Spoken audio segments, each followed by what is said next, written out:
حضرت مخدوم اشرف سمنانی رضی اللہ تعالیٰ عنہ کے پیر و مرشد کا نام عمر بن اسد ہے۔ آپ کے لقب علاء الحق شیخ العالم، مخدوم العالم گنج نواد، سلطان المرشدین ہے۔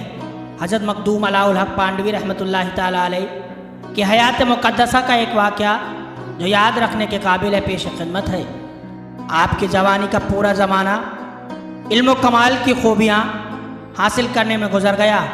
عیش اور راحت کی مخصوص گھڑیاں جذبہ خدمت شیخ پر نچھاور ہو گئیں، یہاں تک کہ عمر شریف کا آخری حصہ آ گیا اور آپ کے محل سرا میں کسی بچے کی ولادت کی خوشی منانے کی نوبت نہ آئی، مگر آپ کا سینہ ہے کہ جس میں اولاد کی آرزو کی کوئی گنجائش نہ تھی، مگر آپ کی بیوی کے دل سے ایک لمحے کے لیے بھی بے اولاد ہونے کا غم نہ گیا۔ آپ سارا دن اسی یاد میں آہوزاری کرتی اور رات بھر اسی فکر میں بے چینی سے بھاگتی رہتی۔ آپ ہر نماز کے بعد اللہ تعالیٰ کی بارگاہ میں رو رو کر دعا کرتی۔ آپ کی یہ دن رات کی دعا بیکار نہ گئی اور آپ کو گویا الہام ہوا کہ اس تمنا کی کنجی حضرت مخدوم رضی اللہ تعالیٰ عنہ کے ہاتھوں میں ہی ہے۔ چنانچہ ایک موقع پر آپ کی بیوی نے حضرت سے عرض کیا کہ مجھے اولاد کی آرزو ہے، لوگ مجھے بانجھ کہتے ہیں، نہ مجھے عمر والی اولاد کا شوق ہے نہ ہی اس کی کمائی کھانے کا شوق، ہاں اتنا چاہتی ہوں کہ کوئی لڑکا پیدا ہو کر مر جائے تاکہ مجھے تانوں سے نجات مل جائے۔ حضرت نے فرمایا کہ تمہارے لڑکا پیدا ہوگا مگر اس کی زندگی کی خواہش مت رکھنا۔ بزرگ کا کہا نہیں ٹلتا۔ کچھ مہینوں کے بعد آپ کے حرم سرائے میں فرزند کی پیدائش کی خوشخبری آئی اور پنڈوا شریف کی تمام آبادی میں گویا عید ہو گئی۔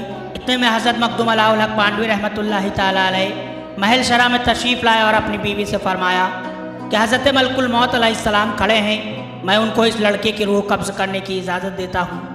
یہ سن کر آپ کی بیوی کی آنکھوں کے سامنے اندھیرا چھا گیا۔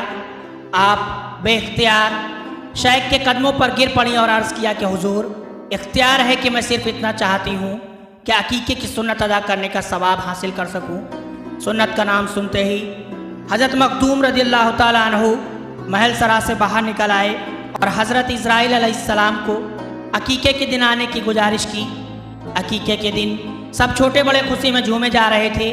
عقیقے کا جانور ذبح کیا گیا، لڑکے کا نام نور رکھا گیا۔ حضرت مخدوم علاء الحق پانڈوی رضی اللہ تعالیٰ عنہ محل سرا میں تشریف لائے اور اپنی بیوی سے فرمایا کہ حضرت اسرائیل علیہ السلام کھڑے ہیں، سنت ادا ہو چکی ہے، اب میں ان کو روح قبض کرنے کے لیے اندر بلاتا ہوں۔ اس فرمان نے جشن کو کوہرام میں بدل دیا۔ آپ کی بیوی آپ کے قدموں میں گر پڑی اور عرض کیا کہ آپ کی مرضی پر سب مقدم ہے، آپ کے لڑکے نے ابھی تک اللہ کا نام بھی نہیں لیا ہے، خدا کا کلام نہیں پڑھا ہے، اس حالت میں لڑکے کا مر جانا آپ کو پسند ہو تو مجھے کوئی حرج نہیں ہے۔ حضرت مخدوم رضی اللہ تعالیٰ عنہ اللہ کا نام سنا تو پھر آپ دروازے پر تشریف لے گئے اور حضرت اسرائیل علیہ السلام کو ختم قرآن مجید ہونے تک آنے سے منع کر دیا۔ گویا آنکھ جھپکتے ہی وہ دن آ گیا کہ شہزادے نے قرآن مجید پڑھ لیا۔ دوست اسباب اس موقع پر جمع ہو کر خوشیاں منانے لگے۔ حضرت مخدوم علاء الحق پانڈوی رضی اللہ تعالیٰ عنہ اپنی بیوی سے فرمایا کہ آج تو نور نے قرآن بھی ختم کر لیا ہے، اب میں حضرت اسرائیل علیہ السلام کو بلاتا ہوں۔ اب آپ کی بیوی کے پاس کوئی بہانہ نہ تھا۔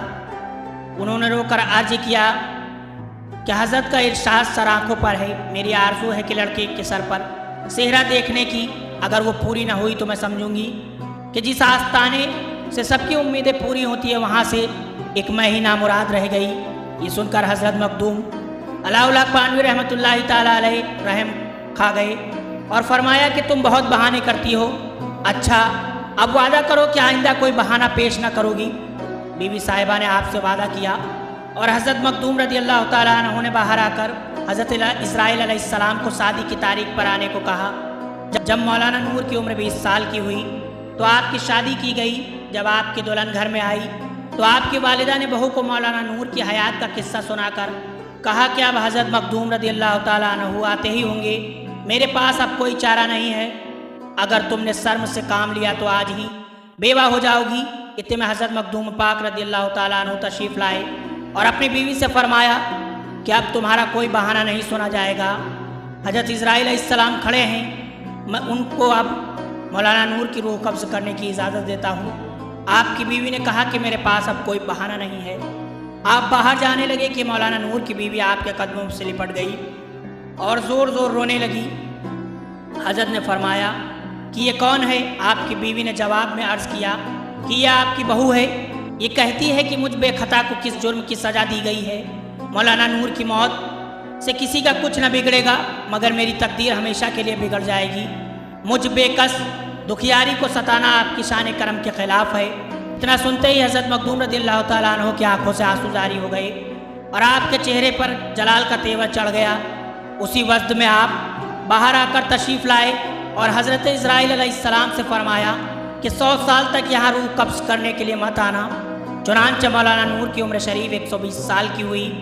اس واقعے سے اس بات کا پتہ چلتا ہے کہ اللہ کے مقرب بندے اللہ نہیں مگر اللہ سے جدا بھی نہیں ہیں۔